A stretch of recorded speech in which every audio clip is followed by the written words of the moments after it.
My mother says this weekend should be for family only. You should not come. That was the message. No greeting, no explanation, no apology. I was standing in my kitchen when I read it.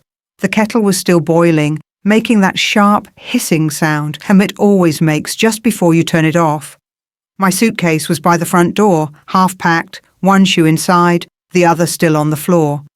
On the radio, the afternoon weather forecast was talking about Cornwall. Clear skies, a gentle sea breeze, perfect coastal weather. I could smell the salt air drifting through the open window, even from miles away. I had been looking forward to that smell all week. I did not reply straight away. I did not ask why. I did not argue. I did not remind him that I was the one who paid for the house. I simply stood there, holding my phone, listening to the kettle scream as if it was warning me about something I had already missed, because in that moment, something inside me went very quiet. This was not a misunderstanding. This was not poor wording. This was a decision that had been discussed, agreed upon, and delivered to me, like a final instruction. You are not needed. You are not welcome. You are not family. And the strangest part was not the message itself.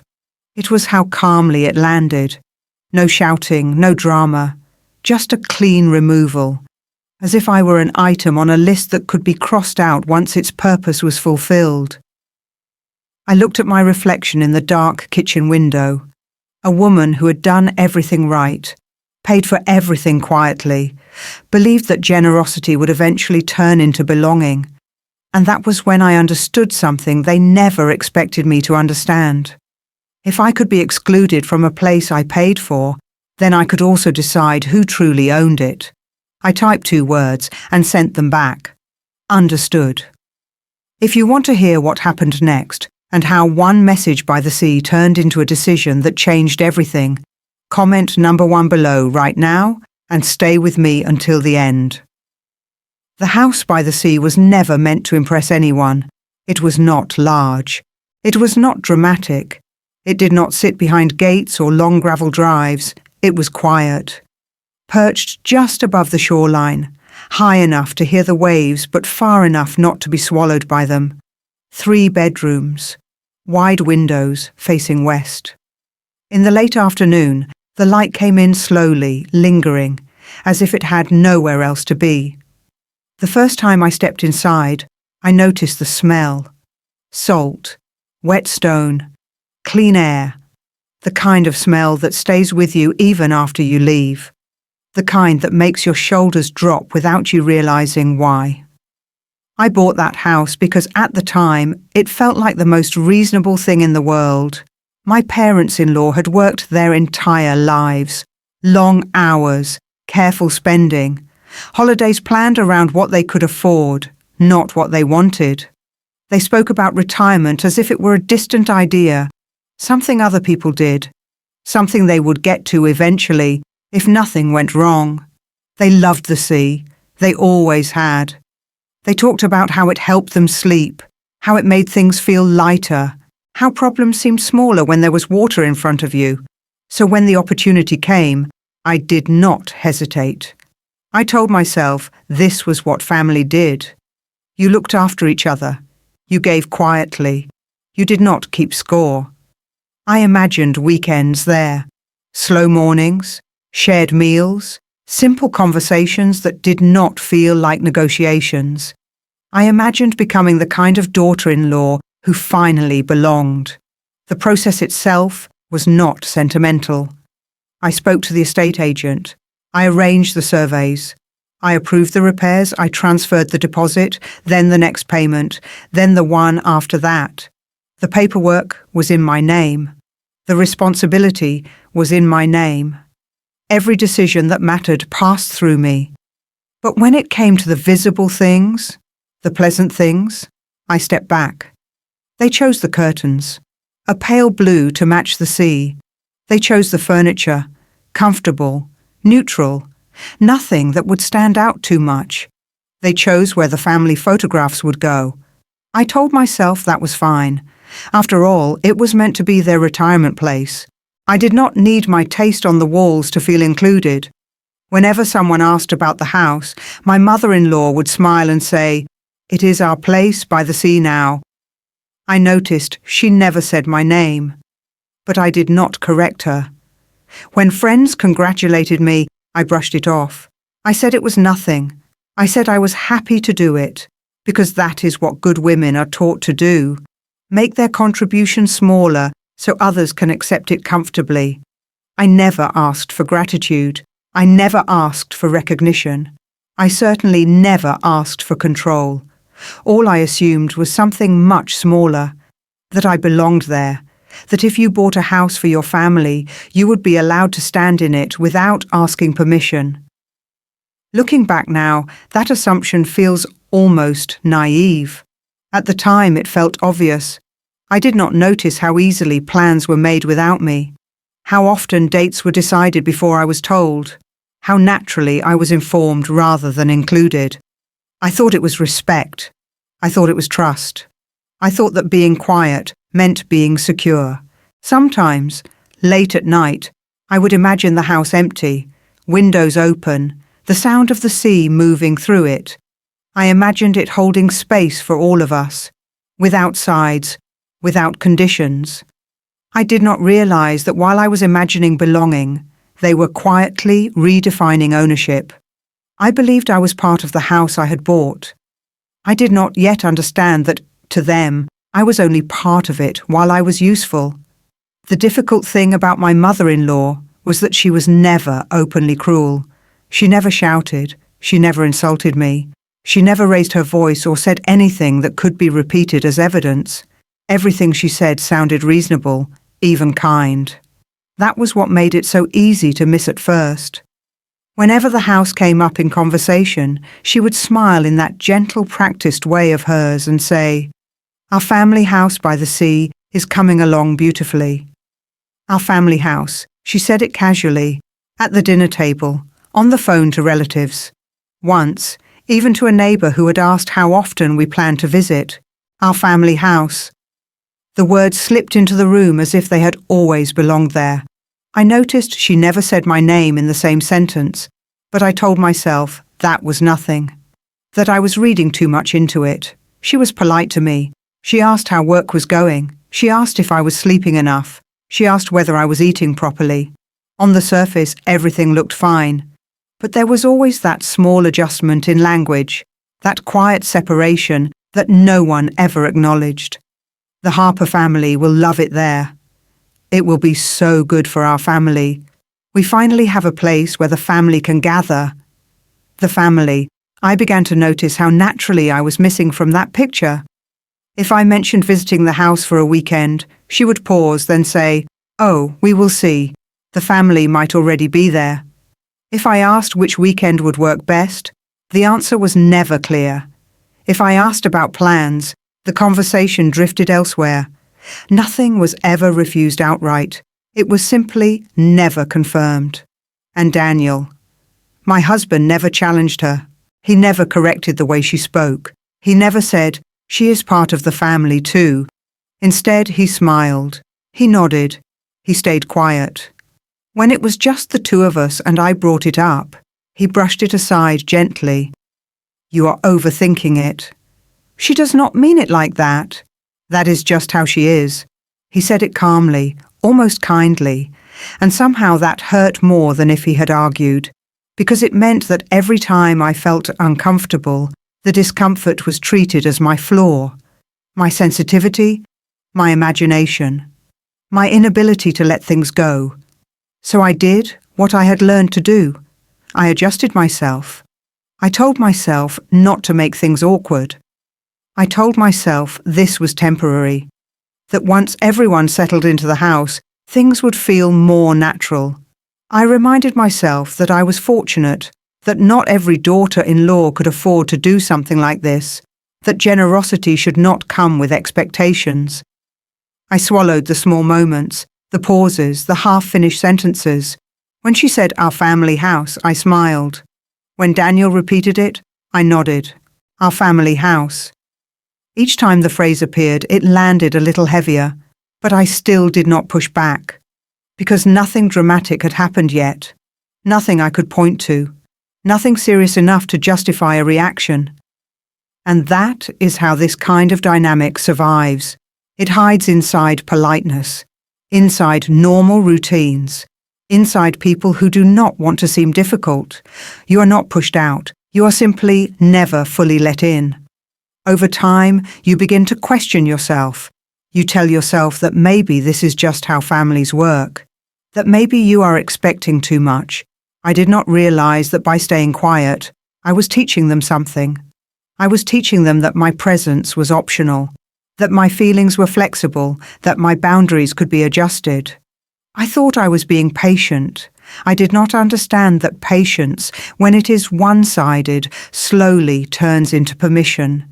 And I certainly did not realize that those 3 harmless-sounding words, our family house, were not just a habit.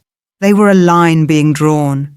If you are listening to this and it feels familiar, if you have ever felt invisible inside a family that benefits from you, comment number 2 below. Sometimes the quietest stories are the ones that hurt the most. The shift did not happen all at once. That was the problem. There was no single moment I could point to and say, this is when it changed. It happened quietly, over time, in ways that were easy to excuse if you were trying to keep the peace. At some point, decisions about the house stopped being discussed with me. They were not argued. They were not debated. They were simply delivered. It started with small things. A message telling me the weekend dates had changed. A casual comment that a cousin would be staying over. A passing remark that the spare key had been given to someone else.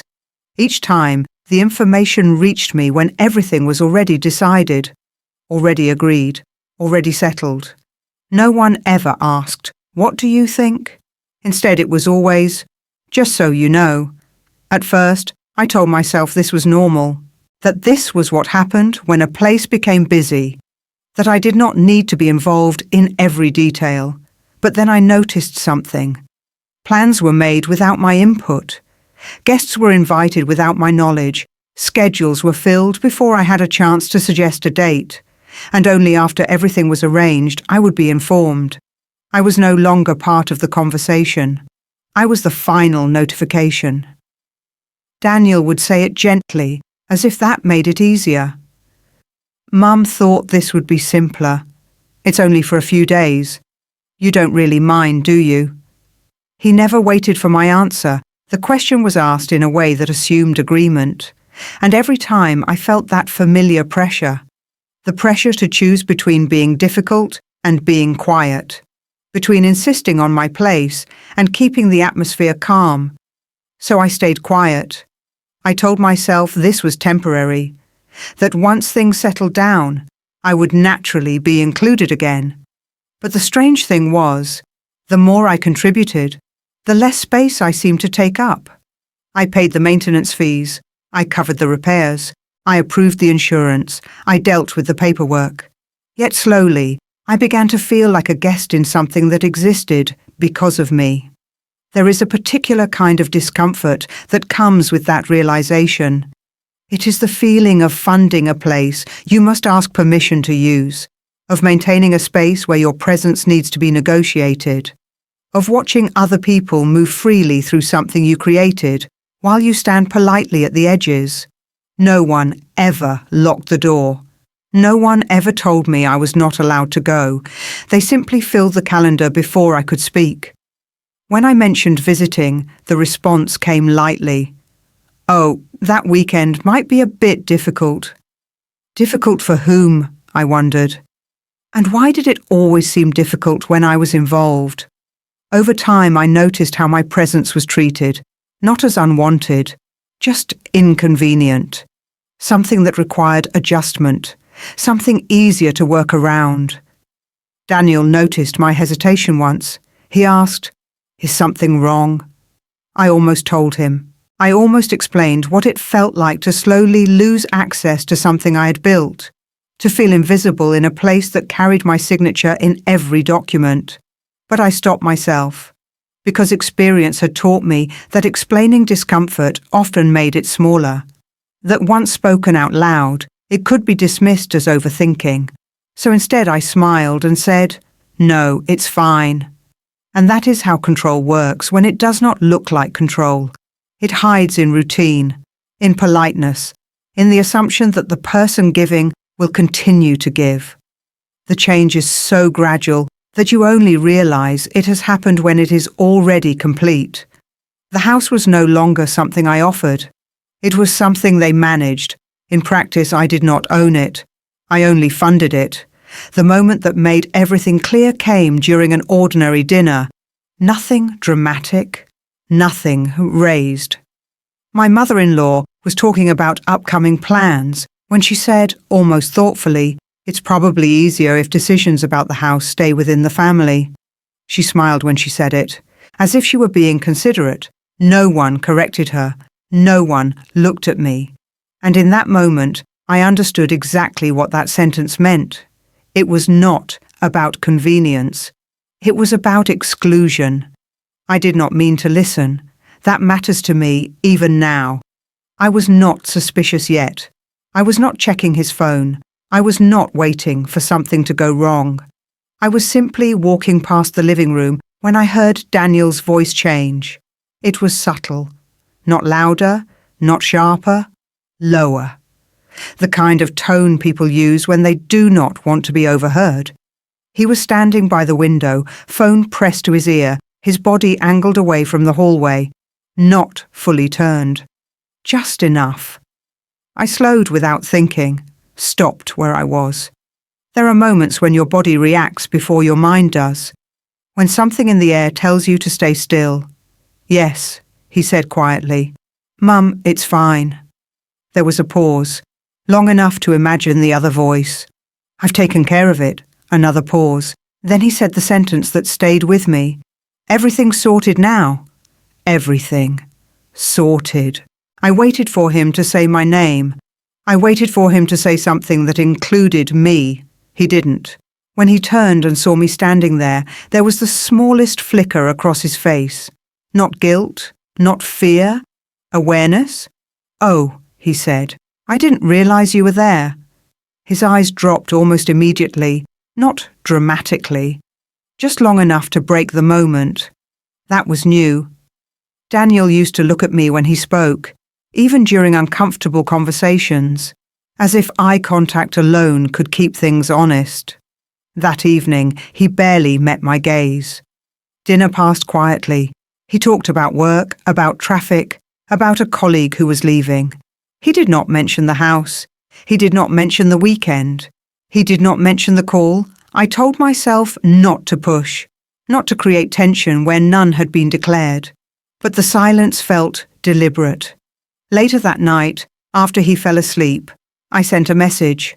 Nothing emotional, nothing accusing, just a simple question. "Are we still going to the coast this weekend?" The message delivered. A few minutes later, it was seen. No reply. I put the phone down and told myself to sleep, that messages are missed, that people get tired. In the morning, there was still nothing. By midday, still nothing. When I saw him that evening, I asked casually, "Did you see my message?"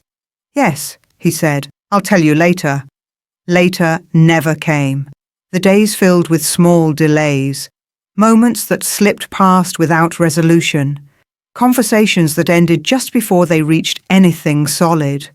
I began to feel like I was circling something everyone else could see. The next sign came the following afternoon. He took another call. Same place, same window, same half turn of the body. This time I did not move. I stayed where I was. I heard my name once, soft, almost an afterthought. Then came the sentence that changed the weight of everything. "Yes," he said. "The house is in their names anyway." I felt my chest tighten. In their names. He lowered his voice even further. "Mum, it's fine. She doesn't need to be involved." There it was. Not discussed, not negotiated, decided. When he came back into the room, he stopped when he saw me. For a moment, neither of us spoke. I asked calmly, "What did you mean by that?" He hesitated, then smiled. The familiar smile he used when he wanted things to feel normal. "Well," he said, "the house is technically in my parents' names. Technically. As in," he added quickly, "that just makes things easier." Easier for whom, I wondered, because suddenly everything made sense. The reason decisions bypassed me. The reason dates never aligned. The reason my presence had started to feel negotiable. They had already decided where I stood. I was not someone who needed to be consulted. I was someone who could be informed later.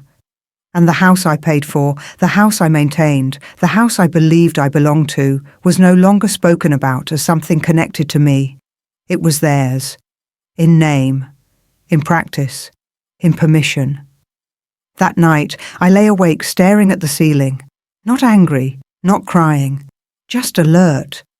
Because when the story changes without your knowledge, it is not confusion you feel. It is warning. The message arrived early in the evening, not late enough to be careless, not early enough to be kind. I was back in the kitchen again. The kettle had just clicked off. The house was quiet in that particular way it gets before a weekend begins. My phone vibrated once. I did not rush to pick it up. Something in me already knew what it would say. "You shouldn't come." That was it. No greeting, no explanation, no apology. Just a single sentence, placed in front of me as if it were a practical detail, as if it had already been agreed, as if my role in the matter had already ended. I read it once, then again. The words did not soften. They did not expand. Nothing followed.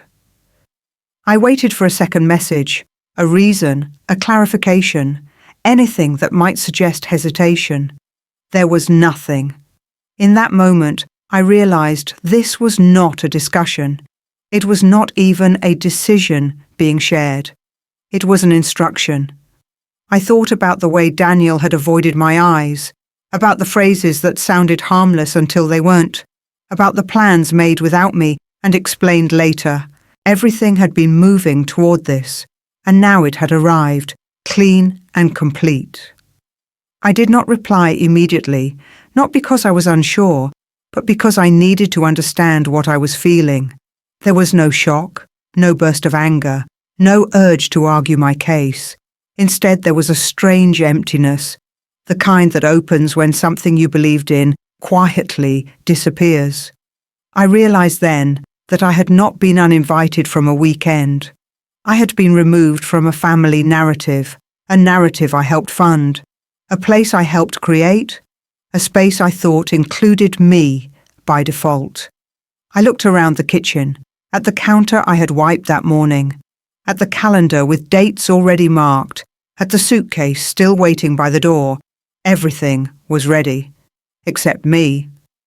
What unsettled me most was the tone of the message. There was no anger in it, no discomfort, no sense that this was difficult for them to say, which meant it had been easy. Easy to decide, easy to send, easy to assume I would accept it. That ease told me everything I needed to know. This was not about space, or timing, or convenience. This was about position. Somewhere along the way they had decided where I stood, and they had done it without needing my agreement. I understood then why no one had asked me, why I had only ever been informed, why my presence had slowly become something optional, because in their version of the family I was not central, I was peripheral, I was someone who paid, someone who supported, someone who made things easier, but not someone who belonged. I placed the phone face down on the counter. I did not cry. I did not call anyone. I did not demand an explanation. There was nothing left to clarify. I had been erased politely, efficiently, without drama. And once you see that kind of erasure clearly, something changes. You stop trying to re-enter. You stop explaining yourself. You stop negotiating for space that should never have required permission. You understand that this was never a misunderstanding. It was a boundary, and it had finally been made visible. If you are listening to this and your chest feels tight too, if you recognize that quiet moment when you realize you no longer belong where you thought you did, Comment number 3 below. Because this is not the end of the story. It is the moment everything shifts. I went into the bathroom and closed the door. Not quickly, not quietly. Just enough to separate myself from the rest of the house. The light above the mirror flickered for half a second before settling. The room smelled faintly of soap and clean towels. Everything was exactly where it should be. I turned on the tap and let the water run. Not because I needed it, because the sound gave me something steady to listen to. I leaned both hands against the sink and looked at my reflection. Nothing looked different. No red eyes, no trembling mouth, no obvious sign that anything had just ended. That was what unsettled me most. I expected to see something on my face, shock, grief, anger. There was nothing. Just a woman standing still, breathing in and out, waiting for her body to catch up. I focused on my breathing. Slow in, slow out. I counted without meaning to. 1, 2, 3. The mirror did not offer answers. It only showed me where I was, alive, present, contained.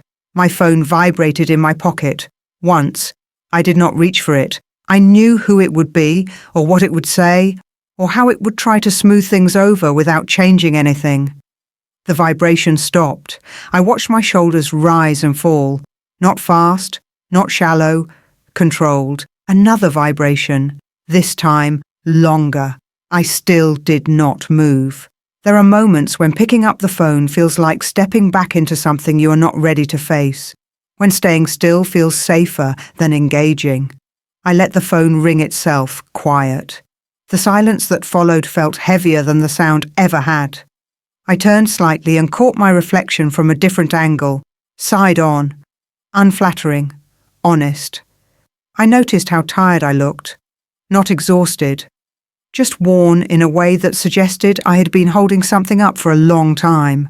I reached for a towel and pressed it lightly against my face, not wiping, just grounding myself in the texture. This was not the moment for decisions, or explanations or strength. This was the moment for stillness.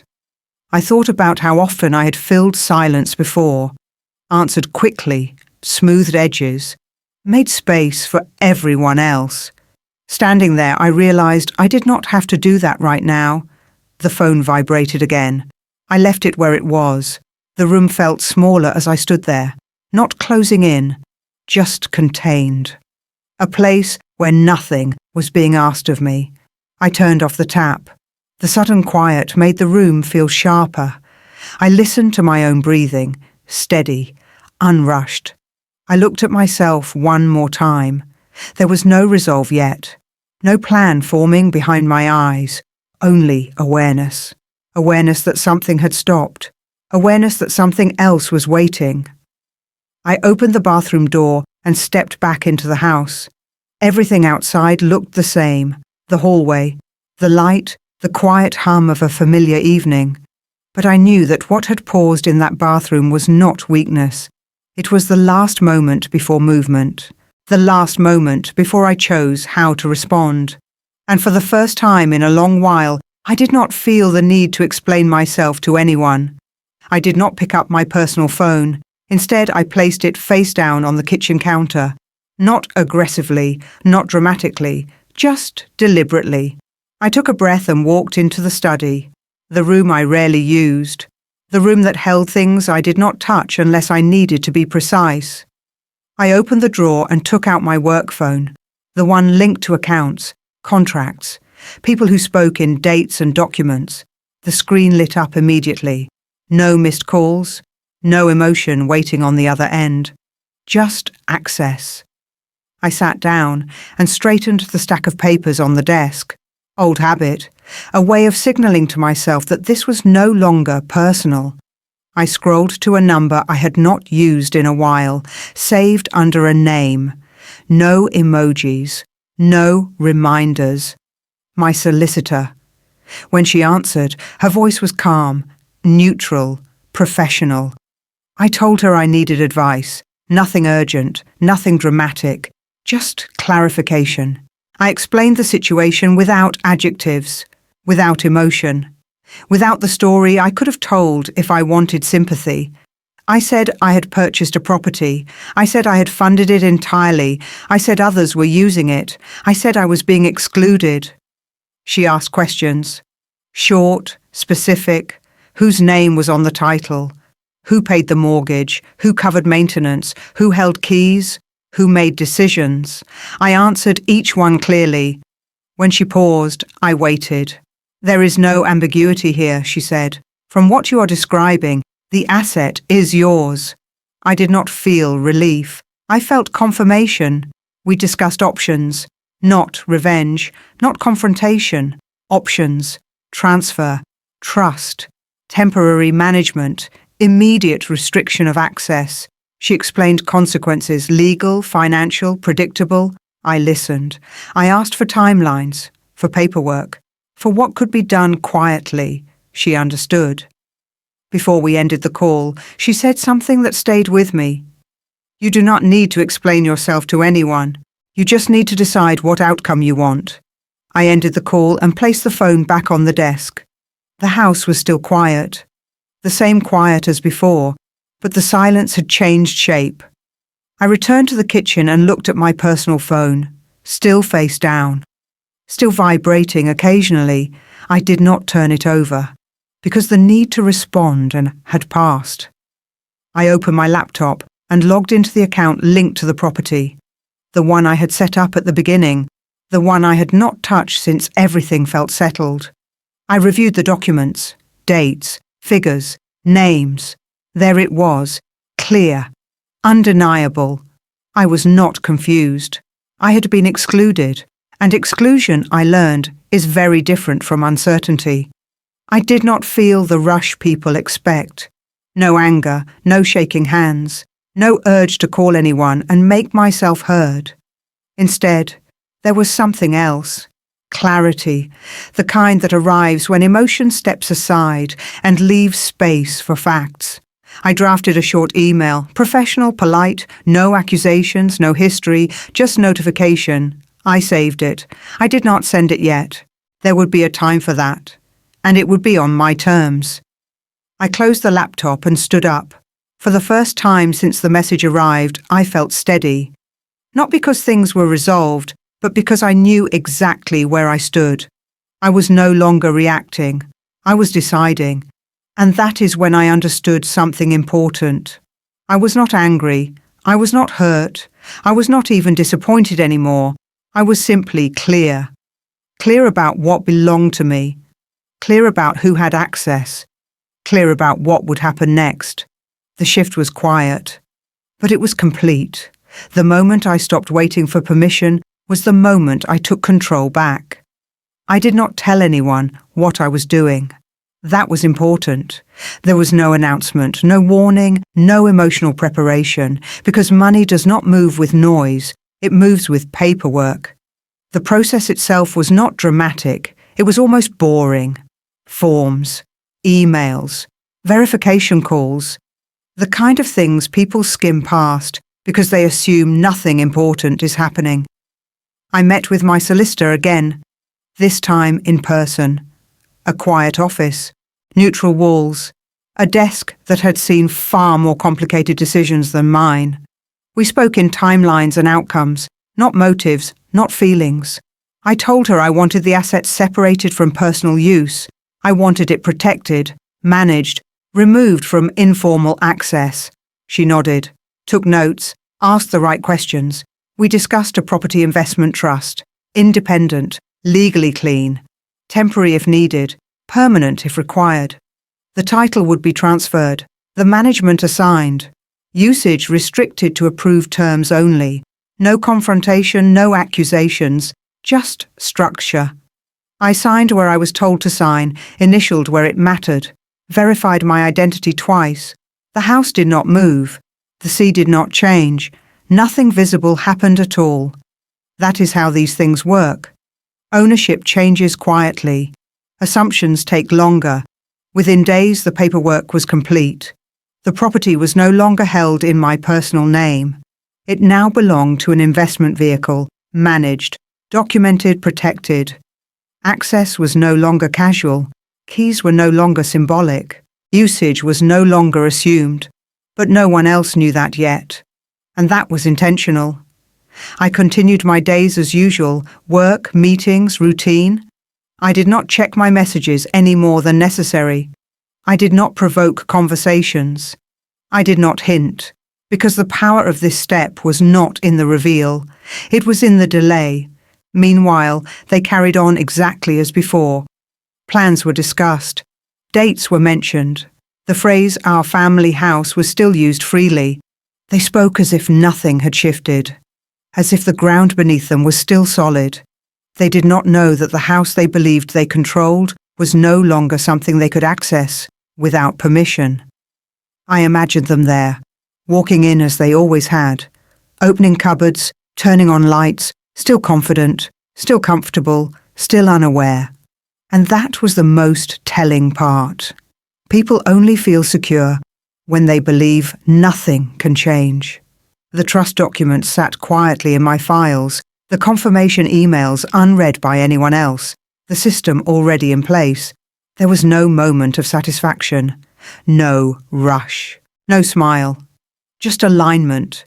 For the first time since the house existed and its structure matched reality, what I had paid for was now protected. What I had maintained was now controlled. I did not take anything away, I simply corrected an imbalance. The house had never been theirs. They had just been allowed to treat it that way. I thought briefly about how shocked they would be, how the words would land, how the tone would shift. But I did not dwell on it, because this was only the first movement, the money move, necessary, precise, incomplete. They still believed the house was theirs. That belief would carry them forward. And belief, when it is false, has weight. It makes people careless. It makes them confident. It makes them reveal things they would otherwise hide. I closed the folder and put it away. Nothing in my voice had changed. Nothing in my manner had shifted. On the surface, I was still quiet, still reasonable, still absent. Underneath, the structure had already moved. If you are listening to this and you feel that calm before the truth lands, comment number 4 below, because this was only the first step, and the house was about to teach them the difference between using something and owning it. They arrived in Cornwall on a Friday afternoon. The sea was calm, the sky wide and pale, that soft coastal light that makes everything look forgiving. Cars were parked along the narrow road, bags unloaded, bottles clinked as they were carried inside. Someone opened a bottle of wine before the suitcases were even unpacked.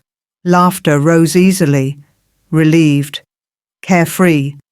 This was meant to be a celebration, a proper family weekend. They stood on the terrace with glasses in hand, looking out at the water. The sound of waves mixed with conversation. Stories overlapped, plans were made. No one mentioned me. They did not need to. In their minds, I had already been removed. The house felt familiar to them, comfortable, owned. They moved through it without hesitation. Doors opened, windows pushed wide. Music played softly in the background. Someone joked about how lucky they were. Someone else said the house felt even better this time. Our family house, my mother-in-law said, lifting her glass. Everyone smiled. They sat down to eat as the sun lowered. Wine poured again. Voices grew louder. That was when the car arrived. It did not rush. It did not announce itself. It simply pulled up and parked. A man stepped out. Mid-40s, neat coat, clipboard in hand. He waited until he was noticed. At first, no one paid attention. Why would they? Then one of the cousins paused mid-sentence. "Who's that?" The man walked toward the house calmly. No urgency, no hesitation. He knocked once, polite, firm. My mother-in-law opened the door, still smiling. "Yes?" The man introduced himself. Name, role, company. He explained he was the managing agent for the property. The smile faltered. "I'm sorry," she said. "There must be some mistake." He shook his head. "There's been a change in management," he said, "and I'm here to clarify access. The terrace fell quiet. My husband stepped forward. What do you mean, clarify? The agent did not raise his voice. He did not soften it either. The property is no longer available for personal use under the previous arrangement. Silence. A few seconds passed before my mother-in-law laughed lightly. Well, that can't be right, she said. This is our family house. The agent looked down at his clipboard. It is currently held by an investment trust, he replied. Access is subject to approval. Her face drained of colour. My husband's tone shifted. What trust? The agent named it, a name they did not recognise. There must be some confusion, my husband said. My wife handles the paperwork. The agent nodded. Yes, he said, that would be correct. That was when the murmurs began. Whispers, glances, questions spoken too quietly to own. What's going on? Is this some sort of error? Why would this happen?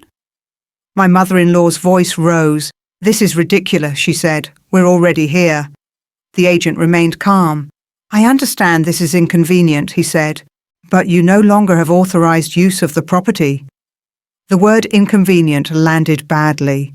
My husband's jaw tightened. So, what are you saying? He asked. That we need to leave? The agent did not hesitate. Yes. The word sat in the air.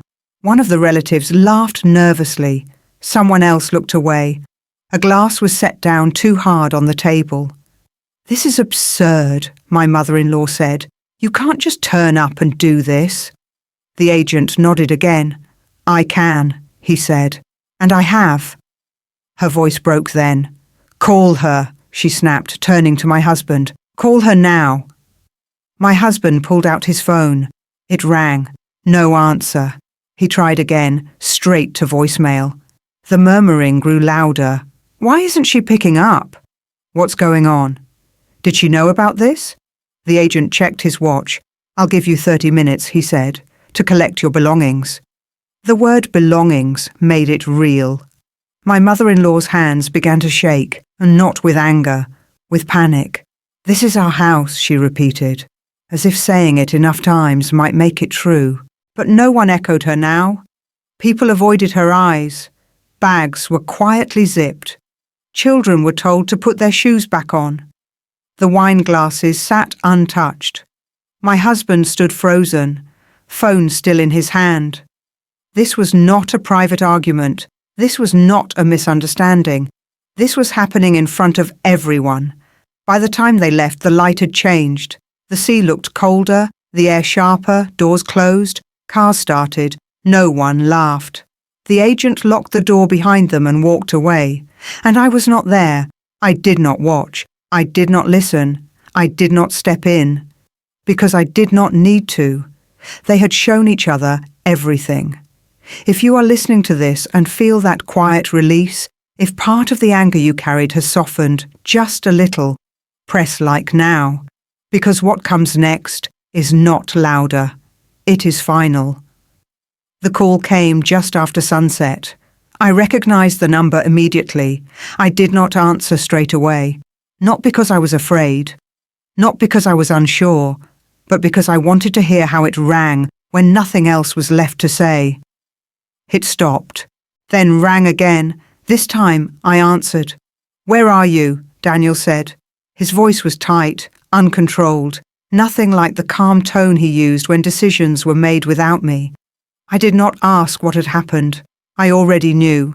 I need to talk to you, he said. Now. I stayed quiet long enough for him to keep going. They turned up, he said, at the house. Some man, a manager. He said we had to leave. I could hear other sounds behind him. Car doors, murmuring, someone crying. My mother-in-law.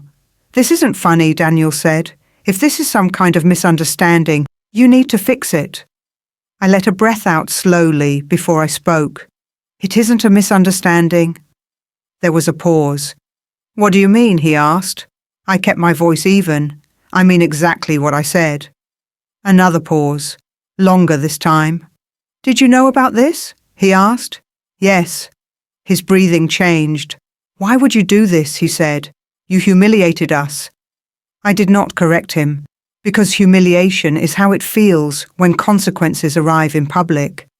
I protected my asset, I said. Quietly. He laughed once, sharp, disbelieving. You couldn't just talk to me? I did not raise my voice. I tried, I said. You didn't listen. He went silent. Then his tone shifted, softer, careful. Let's just come home, he said. We can talk about this. Home. The word landed strangely. There is nothing to talk about, I said. His mother's voice cut in somewhere behind him. Tell her to fix this, she snapped. Tell her this is her responsibility. I did not respond to that. Daniel spoke again. You've gone too far, he said. You can't just cut off family like this. I answered him with one sentence. I didn't cut anyone off. I stepped away. He did not speak. The silence stretched. When he finally did, his voice sounded smaller. So what happens now? He asked. This was the question I had been waiting for. I've spoken to my solicitor, I said. I'm filing for separation. The word hung between us. What? He said. I'm ending this, I continued, legally and practically. You can't be serious, he said. I am. There was no anger in my voice, no satisfaction, just clarity. You're choosing money over your marriage, he said. I almost smiled. No, I replied. I'm choosing myself. His mother started speaking again, louder this time, angrier. I did not listen. I said what I needed to say. You can contact my solicitor from now on, I said. About the house, about anything else. Wait, he said quickly. You're really doing this? Yes. There was nothing else to add. I ended the call. The phone felt light in my hand. Not heavy, not charged, just an object that had done its job. I placed it on the table and stood there for a moment. Nothing dramatic happened. No collapse. No tears. The house around me was quiet, stable, still. For the first time in a long while, that quiet did not feel like absence. It felt like space. I did not feel victorious. I did not feel relieved in the way stories promise. I felt settled. Because the end had not come with shouting or betrayal. It came with recognition. Recognition that a marriage where you must negotiate your own place is already over. Recognition that love does not require permission. Recognition that staying would have meant disappearing slowly. I chose not to disappear, and that was the final decision. We met once more, not at home, not anywhere sentimental, a neutral place. Glass walls, clean lines, nothing to soften the edges. Daniel arrived first. He stood when he saw me, sat again before I reached the table. He looked tired, not devastated, just unsettled. This was not how he imagined things ending. I don't understand, he said. You didn't even give us a chance. I sat down, placed my bag beside the chair, folded my hands. There were chances, I said. You chose not to see them. He leaned forward. You embarrassed my family. I looked at him, held his gaze. I set a boundary, I said. You crossed it. His jaw tightened. You took the house. I shook my head once. No, I said. I removed access. That's the same thing. It isn't. He exhaled sharply. They're humiliated. I didn't plan that, I said. I planned protection. He paused. You could have spoken to me. I did, I said. You listened when it suited you. Silence. He tried again. We're married, he said. You don't do this to someone you love. I didn't raise my voice. You don't erase someone you love, I said, and expect them to stay quiet. His eyes flicked away. So that's it, he said. You've decided. Yes. He searched my face. For anger, for doubt. There was neither. You're choosing money, he said again, as if repetition might change the meaning. I replied with one sentence. I'm choosing clarity. He scoffed. You always were dramatic. I let the word pass. Then I said, listen carefully. He did. You didn't lose a house, I said. You lost access to my trust. He opened his mouth, closed it. I continued. You didn't lose a marriage today, I said. You lost it the day you decided my place was negotiable. He shook his head. You're rewriting history. No, I said. I'm naming it. Another pause. His voice dropped. What do you want? I want distant, I said, and a clean process. That's cold. It's clear. He leaned back, ran a hand through his hair. My mother is devastated. I didn't respond. She says you did this out of spite. I looked at him. If this were spite, I said, it would have looked very different. He swallowed. So, what now? I've already told you, I said. All communication goes through my solicitor. He stared at the table. You won't even try to fix this? I answered without hesitation. No. The word landed, final, unmovable. He laughed once, bitter. You always wanted control. I met his eyes again. No, I said. I wanted partnership. Silence stretched between us. Not awkward, resolved. I stood. This conversation is over, I said. There's nothing left to negotiate. He stood too, slowly. You think you're free now, he said. I picked up my bag. I am. I walked away, did not look back, did not wait for another word. There was no victory in it, no satisfaction, just alignment. The truth spoken plainly, without decoration, without apology. If you're listening to this and that one sentence stayed with you, if you've ever had to explain the difference between losing something and losing the right to it, comment number 5 below. Because the ending is not about punishment. It's about release.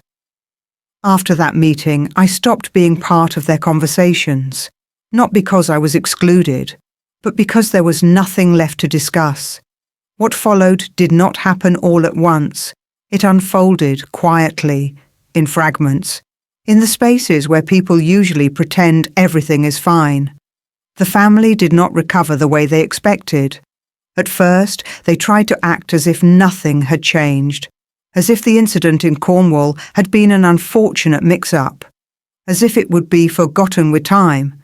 But it wasn't, because embarrassment, once shared publicly, does not disappear. It settles. People ask questions, not directly, but often enough. Why did they have to leave so suddenly? Why was there a manager involved? Why did no one seem to know what was really going on? The answers never sounded convincing. Stories shifted. Details changed. Voices lowered when my name came up. And slowly people stopped asking me where I was. They already knew.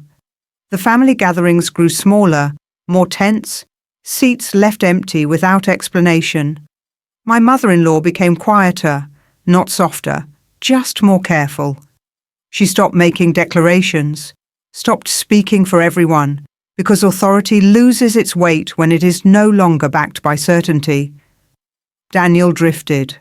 At first he tried to hold everything together, to explain, to manage reactions, to reassure people that things would return to normal.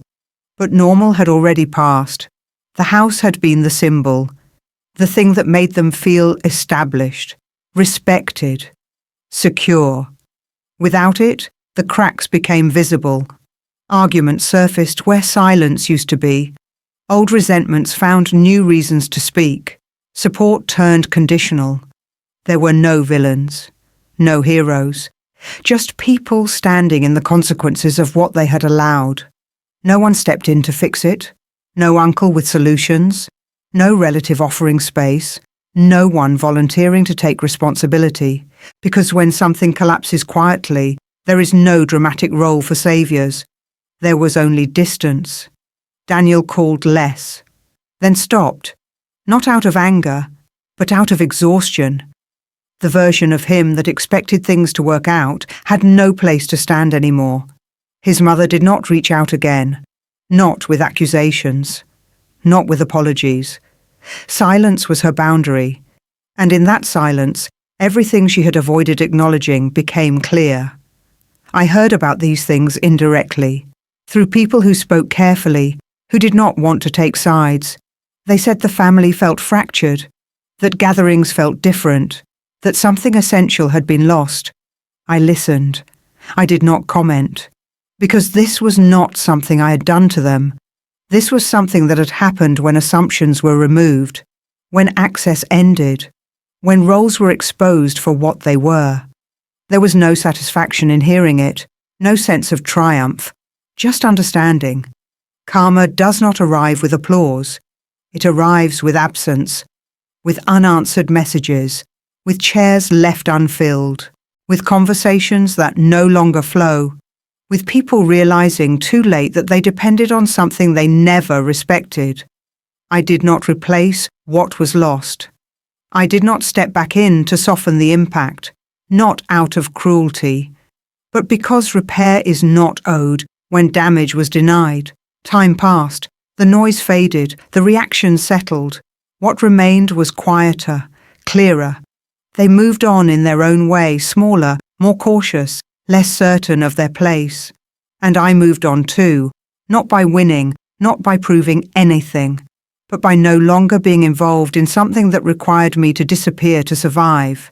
This was not punishment, it was consequence, and consequence does not need intention. It only needs truth. If you're listening to this and feel that sense of fullness, that moment when nothing more needs to happen, stay with me. Because the ending is not about them. It is about what comes after.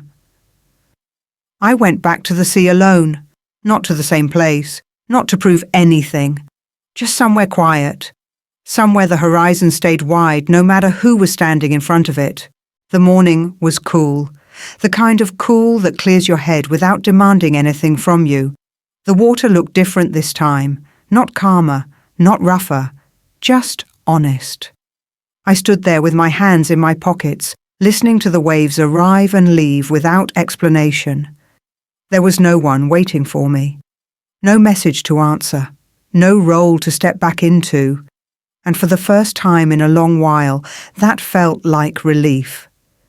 I noticed how light my body felt, not because something good had happened, but because something heavy was no longer being carried. There was nothing I needed to defend, nothing I needed to correct, nothing I needed to earn back. I did not think about the house, or the arguments, or the things that had been said.